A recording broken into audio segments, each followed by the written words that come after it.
Hi, I'm Katie Johnson. I'm a Stampin' Up! Demonstrator in Stoughton, Wisconsin, which is in the United States, and I am participating today in a global video hop. The product that we're showcasing today is going to be designer papers. The hop is going live on September 30th, but starting tomorrow, October 1st, Stampin' Up! Is actually having a sale on designer papers. So let's take a look at where you can find some of the choices for these amazing papers. So depending on when you're looking at this, you're going to get some great ideas. But this is the current catalog in September of 2020. And I'm going to flip back to the page that has the designer paper. Stampin' Up! Puts all their designer papers in the back of the catalog, and you can see that there are lots and lots of choices here in the annual catalog. In addition, Stampin' Up! Has smaller catalogs, so this is the August to December catalog that is also live right now. And Stampin' Up! Will, in the back of this catalog, show you all the various different designer papers that are available. So the one that I will be showcasing today will be the Poinsettia Place designer papers. In the description, in the bottom of this video, you'll find links to the next stop in the hop. So if you have been participating in our video hop today, you've probably seen many of these designer papers showcased already. Now, each designer paper is actually designed with images that match a stamp set and other coordinating product. So you're also going to see me use this stamp set and this die with today's projects. All right, let's take a look at this paper up close. So here's the back side of the poinsettia set.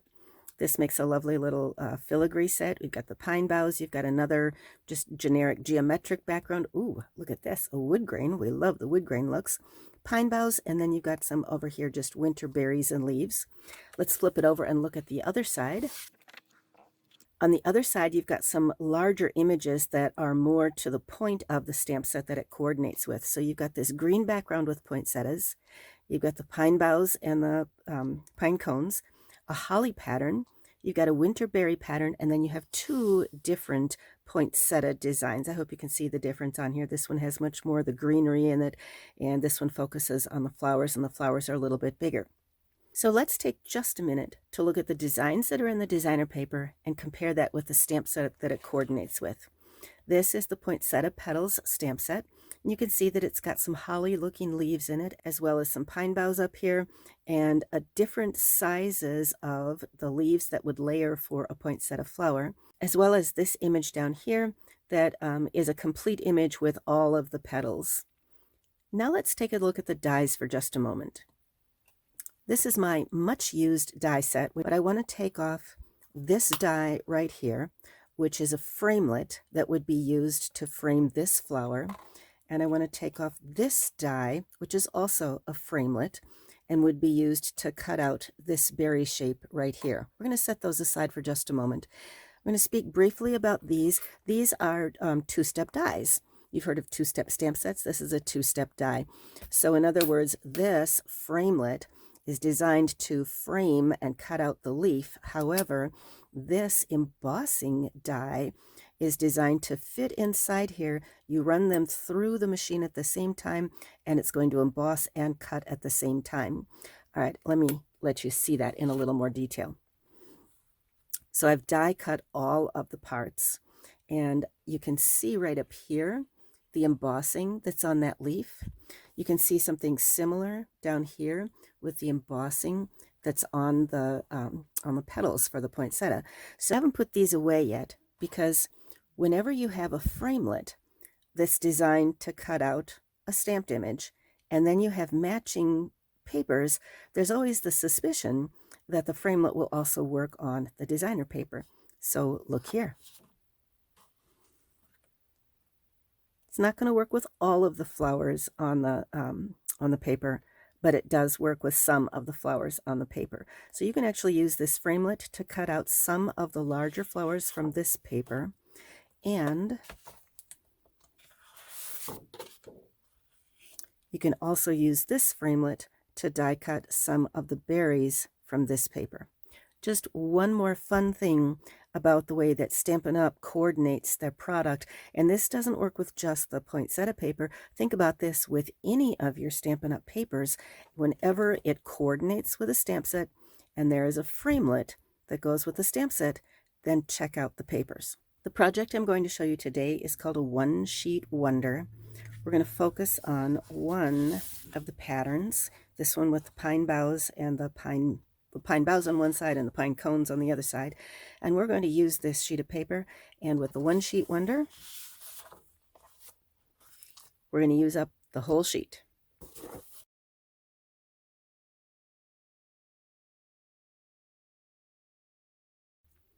So here's our 12 by 12 sheet cut up into multiple different pieces. And the beauty of designer paper is that you have two sides. So each time you make a card, you can decide which side of it you want to be using.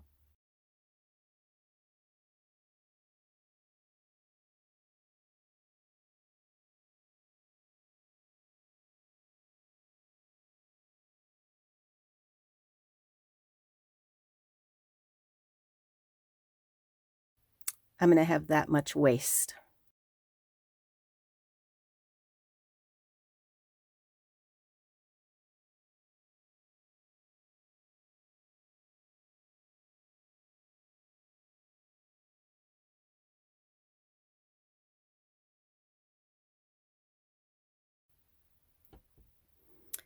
So one sheet of paper is giving me 10 cards. My full piece on the front, I had to decide which side to use. I could have made one card out of this with a full piece, but instead I chose to have 2 cards. This one, I took my piece and I sliced it and made a fun fold out of it. Have to decide if that's going to be vertical or horizontal. It could go either way. Using up the little extra strip from down here, offset a little bit, make a tri-panel card, frame my designer paper by offsetting the same size sheet, and make a center strip out of it. Well, I'm ready to start assembling the cards now. One of the fun things about making a video like this is just the opportunity to play. Guys, this is the fun of being a demonstrator, but I wanted to play with a whole bunch of different flower images. For consistency, I'm going to use the same little foliage piece in the background for all of them and the same pair of leaves, but this is the red foil sheet. You see how that pretty that is with the embossing on the red foil? This one is the red velvet, which is also a cool paper. Oh my gosh, it's so fuzzy and cool. And again, you can kind of see the embossing on that paper as well. And then I just stamped a bunch. This is red, this is cherry cobbler, this is rococo rose, and all I did was sponge it. It is embossed. I was hoping that the sponging would show up the embossing a little bit, and it does kind of, because the sponging over kind of caught the raised areas, but the embossed parts didn't catch as much ink. And then here I used cherry cobbler ink on rococo rose, cherry cobbler ink on white. This is gold embossed on red, gold embossed on cherry, and gold embossed on white. All right, let's start making some flowers. So when I assemble these flowers, I want a little bit of layering on here, which means I'm going to use a dimensional to separate some of the pieces. A large regular dimensional fits nicely on the back of this middle-sized flower. I'm going to offset my petals a little bit. And then Stampin' Up! Has these super tiny little mini glue dot or dimensionals, and they fit real nicely on the middle of that tiny flower.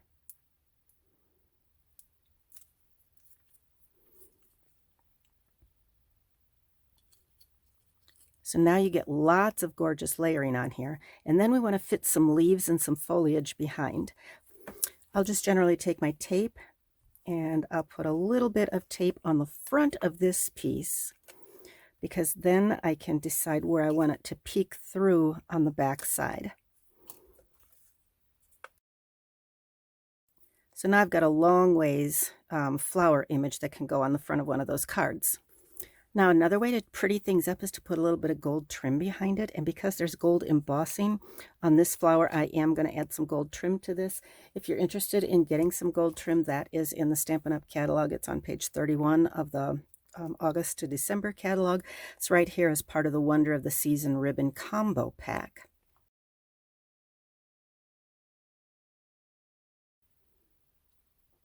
So what I did was I laid a little bit of adhesive down to kind of hold that ribbon or the trim, the gold trim in place.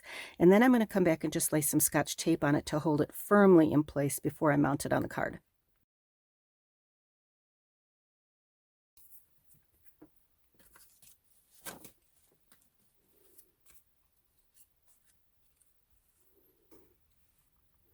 I do like contrast on my cards, so I'm going to layer a piece of black and then set my flower against it. All right, are you ready to see the cards? So we saw the one sheet of paper cut up into enough parts to make 10 cards.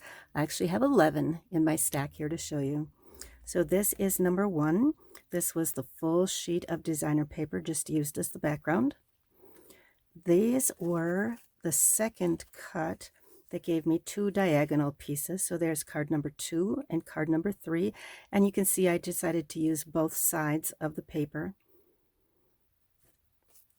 This was card number 4 from down in that bottom corner where I cut it into 2 pieces for card number 4. And then remember I had that little strip that I cut out. And this card, truly, you could make it either way. So you could turn it into horizontal or vertical, but when I put my sentiment down there, it turned it into a vertical card. This is card number 5 that used that extra little strip down there. This is card number 6, which was just a big piece of designer paper to add a pretty background. Card number 7, which took that piece and cut it into 3 strips there to make a background. Card number 8 was a square that I framed. Card number 9 was a square that I didn't frame. And then card number 10 was just that big piece, which truly could be a vertical card or a horizontal card. I didn't put a sentiment on it. So those were the 10 cards here. And then I promised you that I have number 11 hidden in my hand. So let me get number 11 out here. For number 11, I turned this with the 2 diagonal pieces, and I turned it in, whoops, upside down apparently. I turned it into a horizontal diagonal gatefold. A gatefold is something that opens in the middle. And then you can see for these, I just wanted to go for consistency. So it was just cardstock for the little things. But here I used gold foil behind. This one I used that gold centerpiece. I didn't bother to do that for these down here. One word of warning, if you decide to do something like this, you need 2 pieces of paper, because when you fold this one over, when you flip it over, they don't go together. So you actually have to cut 2 pieces and cut them diagonal. You'll see, you'll sit down and you'll play with it in designer paper and you'll go, oh yeah, I see what she means. So there you are, 10 cards all made from 1 sheet of designer paper. There are so many gorgeous designer papers that you're going to see on this hop. Please enjoy the rest of the hop. Down in the description below, you will find a link to follow to the next stop in the hop. And guys, there are a ton of cool ways to play with designer paper. And the bonus is that October Stampin' Up! Has a sale on selected designer papers. So be sure to talk to your demonstrator to get 15% off of your favorite designer paper. I'm Katie Johnson in the US. Thanks for watching. Bye.